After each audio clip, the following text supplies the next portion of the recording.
Bonjour à tous, alors une petite vidéo d'information ce soir avec, ça y est, un peu de compétition enfin au niveau des véhicules électriques. Vous voyez la Lucidaire là qui abat le quart de mile en moins de 10 secondes, ça commence à faire, c'est impressionnant.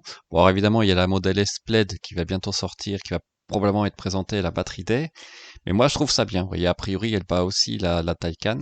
C'est bien. Il y a de la compétition. Alors, ils sont encore loin d'arriver au niveau de Tesla, mais au niveau des voitures, c'est bien. Ça va mettre un peu d'air frais. Alors après, il y a toujours le problème, évidemment, des recharges, hein. Mais bon, aux États-Unis, il y a quand même un système assez développé en dehors de Tesla.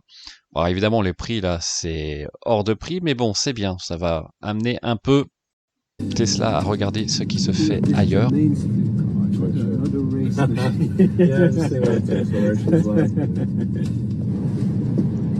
Steering is nice. Yeah, I think for non-sporty cars, it's pretty good. What's the battery pack say? It's 55 to 83. Okay. Yeah. What's the worst thing gonna happen? Does it have any like lane following or anything like that? Yeah, it has. We have, let's say, the typical, I would say, German state-of-the-art lane keeping, emergency assist systems. Lane keeping is working quite nicely. I would say it's a bit better. You can turn I'll around. just turn back. around. Yeah, turn around. and come back.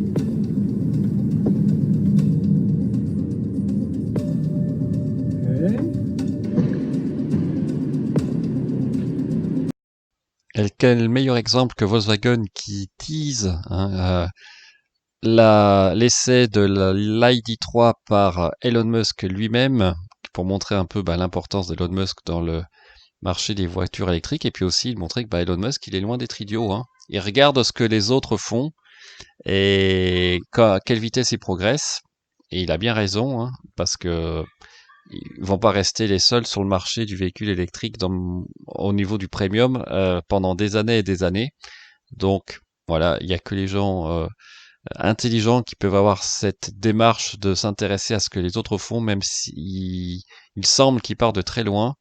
Elon Musk, lui, il s'arrête pas à ça, et en plus, il a toujours eu des bons rapports avec le président de Volkswagen, donc ça aide aussi. Et puis c'est un sacré coup de cube aussi pour Volkswagen de montrer d'Elon Musk qui essaie une voiture électrique. Si on nous avait dit ça il y a 5 ans, franchement, je pense on aurait bien rigolé, surtout à Volkswagen, qui devait pas prendre vraiment Tesla au sérieux il y a 5 ou 6 ans, et maintenant c'est différent. Puis vous voyez maintenant aussi une voiture intéressante, hein, l'ID4, un peu la concurrente de la Model Y, qui présente là aussi ses capacités à remorquer. Alors après, reste à voir évidemment la consommation, hein, parce que la Model 3 ou la Model Y, quand il faut remorquer, à mon avis, c'est facile 25-30% de consommation en plus. Mais voyez, ça bouge là. Bon, je trouve que c'est bien, ça bouge, et surtout ça peut changer un peu la mentalité des gens, de pouvoir passer à l'électrique.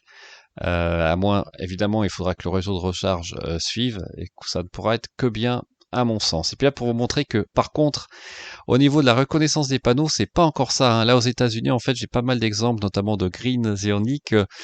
Si le panneau ne correspond pas aux données GPS de la voiture au niveau de la carte, là, c'est pas effectif.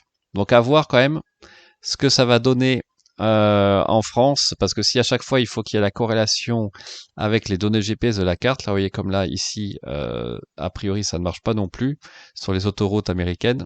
Bon, c'est loin d'être 100% efficace, donc attendons de voir ce que ça va donner.